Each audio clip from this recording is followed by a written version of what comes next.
Good morning friends, welcome back to my channel. সকাল সকাল আরও একটা নতুন ব্লগ নিয়ে আজকের দিনটা তোমাদের সাথে শুরু করলাম। তো কালকে ঘরের যখন চাদর তুলেছিলাম তখন ওই আমার কালভার্টের ওপর যেগুলো ঢাকনা থাকে সেগুলো সব তুলে দিয়েছিলাম, ধুলো ধুলো হয়ে গেছিলো। তো সেগুলো সমস্ত ভিজিয়ে রেখেছিলাম বাথরুমে। তো দেখো সেগুলোকে আর সকালবেলা উঠেই কিন্তু কেচে দিচ্ছি। কেচে দিচ্ছি না, কেচে দিয়েছি, দিয়ে এবার ছাদে মেলছি। কেন বারান্দাতে মেললাম না, একটাই কারণ প্রচণ্ড জল পড়ছে, কারণ সিনথেটিক কাপড় তো এগুলোর মধ্যে জল পড়ে আরও বারান্দাটা শুকিয়ে মানে ভিজে যাবে।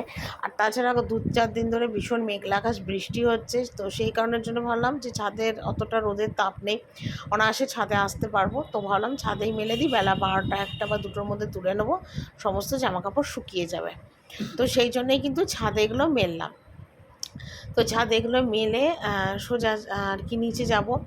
তো নিচে গিয়ে আবার দেখব কি কাজকর্ম আছে না আছে। আর তাছাড়া কি বলো তো, কালকে তোমাদের দাদাভাইয়ের কম্বলটাও না ভিজিয়ে রেখেছিলাম, মানে শীতের কম্বলটা। তো এই কদিন প্রচণ্ড গরম ছিল, তো সেই কারণের জন্যে কম্বলটা কাচাই হয়নি, কম্বলটা তুলে রেখে দিয়েছিলাম। তো যেই দেখলাম একটু মেঘলা আকাশ, বৃষ্টির আকাশ হয়েছে, তো অমনি ছাদের মধ্যে কালকে চান করার আগে এটা ভিজিয়ে রেখে গেছিলাম। আর আজকে সকালবেলা ধুয়ে দিচ্ছি। তো কম্বলটা এবার একদম প্যাকিং করে একদম তুলে দেবো 1 বছরের জন্যে। আর তোমাদের দাদার কম্বলটাই শুধু একমাত্র কাচলাম, অন্য কোনো কম্বল কাচিনি, কারণ আমাদের কম্বলগুলো অতটা নোংরা হয়নি। কিন্তু তোমাদের দাদাভাইয়ের কম্বল এত নোংরা হয়েছে, এত নোংরা হয়েছে যে না কেচে উপায় নেই, আর একদম নোংরা হয়ে গেছিলো। তো সেই কারণের জন্যে এই কম্বলটা আর কি কেচে দিলাম। আর ভিজিয়ে রেখেছি একটাই কারণ, ভীষণ নোংরা। তারপরে জানো কালকে রাত্রে এত ঝড় হয়েছে, এত ঝড় হয়েছে। এই কলের ওপরে যে দেখছো না, এটা না আমার ছাউনি দেওয়া ছিল যাতে কাচতে ধুতে অসুবিধা না হয়। সেই হাওয়াতে না দেখো ছাউনিটা পুরো ভেঙে চুরে ঝুলছে। তো সেটা আমি সকালবেলা আজকে যখন ছাদের গেট খুললাম তখন দেখলাম যে এইটা একদম মানে ভেঙে চুরে মানে ঝুলছে। তো তোমাদের দাদাভাইকে আর বলা হয়নি, কারণ সকালবেলার টাইমটা অনেকটাই তাড়া থাকে, দোকানে যাওয়ার, বাজার আর সব মিলিয়ে মিশিয়ে। তো সেই জন্য বলিনি, দেখি পরে হয়তো বলবো, ঠিক যদি করে দিতে পারে। জানি না এটা ঠিক হবে কি না। মানে এত রোদ বলে তোমাদের দাদাভাইকেই বলেছিলাম যে ব্যানারটা একটু টানিয়ে দাও। ওই আমাদের মেন রাস্তার ধারে বাড়ি। তো তো আমাদের কী হয় বলো তো, কালী পুজো, সরস্বতী পুজো, বড় বড় কোনো অ্যাডের জন্যই ব্যানারটা দেয়। তো ব্যানারের যখন টাইম চলে যায় তখন ওই ব্যানারগুলো আমরা আবার খুলে রেখে দিই বা ওরাও নিয়ে চলে যায়। তো আজকে কিন্তু কি হয়েছে বলো তো, মানে এই ব্যানারটা আমি ওই ছাউনিটা দেবো বলেই, রোদের ছাউনি দেবো বলেই কিন্তু ব্যানারটা তোমাদের দাদাভাইকে দিয়ে লাগিয়ে দিয়েছিলাম। কিন্তু দেখো এমন ঝড় হলো, এমন বৃষ্টি হলো যে ব্যানার শুধু খুলে চলে গেছে। মানে এটা লাগানো আর না লাগানো সমান হয়ে গেছে।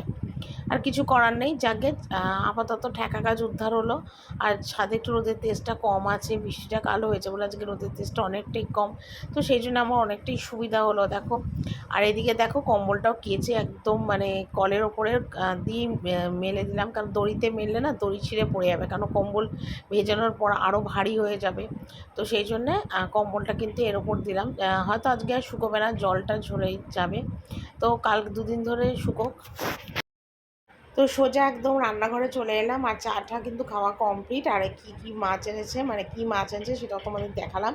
গরম জলে মাছগুলো ধুয়ে নিয়েছি, নুন হলুদ মাখাচ্ছি। আর ওদিকে দেখো আলু কেটেছি, আলু দিয়ে মাছের ঝোল করবো, একদম প্লেন পরিষ্কার, বিশেষ কিছু দেবো না, দিয়ে প্লেন ঝোল করবো আর কি। তো চাটা খাওয়া কিন্তু কমপ্লিট, সব সেরেই কিন্তু আজকে মানে তারপরে আর কি শুরু করলাম। আর যেহেতু কাজকর্মটা একটু গুছিয়ে না নিয়ে কিন্তু ভিডিও করাটা খুব অসুবিধা হয়ে যায়, কারণ আমার এক হাতে ফোন ধরতে হয়, নিয়ে করতে হয়। আর আজকে কিন্তু মাছটা না একটু টক দই দিয়ে করবো। এই যে দেখো রেড কাউ যে দই এনেছিলো কালকে, তো কিছুটা দই ছিল অল্পর মতন। তো ভাবলাম দইটা আর আজকে খাবো না, থাক, অনেক দিন হয়ে গেছে দই কাতলা করি না, তো আজকে একটু দই কাতলা বানাই। আর মাছগুলো দেখো খুব ভালো এনেছে, একদম বড় বড় পেটি, মোটা মতো। আর খেতেও ভালো লাগবে এরকম ধরনের মাছ দিয়ে দই কাতলা করলে।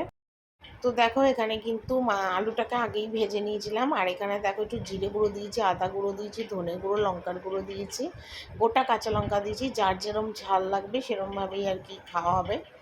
আর ওদিকে দইটা ফাটিয়ে দিয়েছি নুন দিয়ে, দিয়ে দেখো মশলাটা দিয়ে কিন্তু ভালো করে কষাচ্ছি। কষিয়েও জল দেবো, তারপর মাছগুলো ছেড়ে দেবো।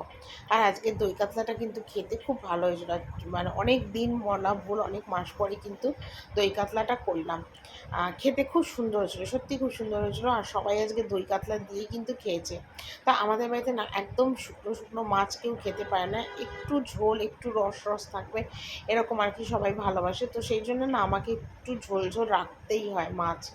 মানে কোনো সময় না একদম শুকনো শুকনো দেখবে অনেকে মাছ বানায় একদম শুকনো শুকনো, ওরকম না, আমাদের বাড়িতে কেউ না মাছ খেতে চায় না। তো সেই জন্য একটু ঝোল আমাকে রাখতেই হয়, মানে ইচ্ছা না থাকলেও কিছু করার নেই, রাখতেই হয়। তো আমার রান্না বলতে ভাত হয়ে গেছে, মাছ ভাজলাম ভাগ্নি দুটো, কাতলা মাছের কালিয়া করলাম দই দিয়ে, ওটা হয়ে গেছে, ডাল হয়ে গেছে, ঠিক আছে, এগুলো রান্না হয়ে গেছে। আর এখন আমি পেঁয়াজ কুমড়ো ভাজাটা বসিয়েছি, আর কি কেটেছি আর তোমাদের একটু দেখিয়ে দিই। এখানে দেখো পটল আলু কেটেছি, এটা ছেলের জন্য একটু আলাদা করে তরকারি করব। এটা পটল কাসুন্দি দিয়ে করবে, যে কাসুন্দি দিয়ে পটল হবে। আর এটা আম কেটেছি, আমের চাটনি হবে, ঠিক আছে। এইটা বাকি রয়েছে রান্না, সব অল্প অল্প ঠুনকো ঠুনকো রান্না, আর এই রান্না করতে না আরও বেশি কষ্ট হয়। আর এখানে দেখো কুমড়ো পেঁয়াজ ভাজছি, এটা ডাল দিয়ে খাওয়ার জন্য।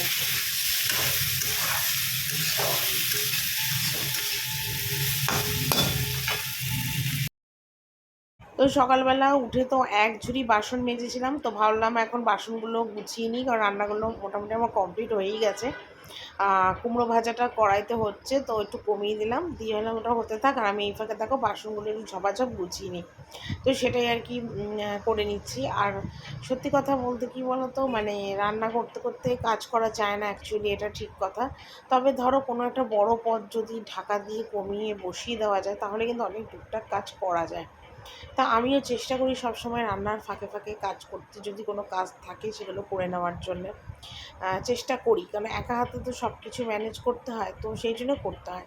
আর কি হয়েছে জানি না, সকাল থেকে না মাথাটা ভীষণ যন্ত্রণা করছে এক পাশ, মানে আমি ঠিক বুঝতে পারছি না। আগে কি হতো বলো তো, পুরো মাথা ধরে যন্ত্রণা করতো, সহ্য করতে পারতাম না, তখন কিন্তু আমাকে ওষুধ খেতে হতো। প্রথমে না আমি চেষ্টা করি অম্লতাঞ্জন লাগিয়ে কমানোর, কিন্তু যখন দেখি না অম্লতাঞ্জন লাগিয়ে আর কমছে না, তখন আমি বাধ্য হয়ে ওষুধ খাই। মানে আমার সবসময় না মাথার যন্ত্রণার ওষুধ ঘরেই থাকে, মানে ওটা আমাকে মানে সব সময় রাখতে হয়। আর আজকে কী জানি কেন এত সকাল থেকে মাথাটা দপদপ দপদপ করছে, মানে আমি ঠিক বলে বোঝাতে পারবো না তোমাদের কাছে।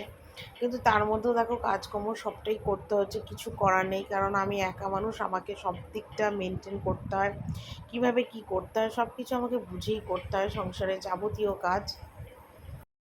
তো দেখো ওদিকে রান্নাঘরে মোটামুটি কাজ কিন্তু কমপ্লিট করে নিয়ে, আর এইদিকে এলাম দেখো ছাদে, যেগুলো সকালবেলা কেচে দিয়েছিলাম পর্দা টর্দাগুলো, সেগুলোই এখন দেখো তুলছি। আর তোমাদের দাদাভাইয়ের কম্বলটা ওখানে তো মেলে গেছিলাম কলের ওপারে, তোমাদের দাদাভাই কী করেছে, চান করতে যখন এসেছে ওটাকে আবার দড়িতে মেলে গেছে, তো পুরোটাই শুকিয়ে গেছে, শুধু কম্বলের নিচের দিকটা ভেজা। আর হুট করে যদি বৃষ্টি টিষ্টি আসে, সেই কারণের জন্যে কিন্তু কম্বলটাকে দেখো আমি এখন আমার বারান্দায় মেলে দিচ্ছি। আশা করি কালকের মধ্যে কম্বলটা পুরোপুরি শুকিয়ে যাবে। আর মেলে দিচ্ছি একটাই কারণ, যাও শুকিয়েছে তাও যদি বৃষ্টি আসে ভিজে যায় তাহলে তো গেল। তো সেই কারণের জন্য কম্বলটাকে আবার দেখো বারান্দাতে কিন্তু এখন আমি মেলে দিচ্ছি, কালকে শুকিয়ে যাবে। আর পর্দাগুলো এখন নিয়ে যাচ্ছি, আজকে হয়তো লাগাবো না, যেদিন বিছানার চাদর টাদর চেঞ্জ করব সেদিন আবার পর্দাগুলো একদম যেরকমভাবে লাগানো সেভাবে লাগিয়ে দেবো। এইমাত্র রান্না কমপ্লিট হলো, আর এখন যাচ্ছে ওপরে, টুকটাক বাসন ছিল সেগুলো মাজলাম, এখানে গ্যাস ট্যাসগুলো সব মুছলাম, এইসব টুকটাক করলাম, করে এবার যাচ্ছি ওপরে। আর ঘড়িতে বাজে এখন আড়াইটা আগে কোনো কাজই শেষ হয় না, যে লাইট টাইট সব নেবালাম, নিবিয়ে এখন যাচ্ছি আমি ওপরে, ঠিক আছে। চলো আবার পরে কথা বলি তোমাদের সাথে।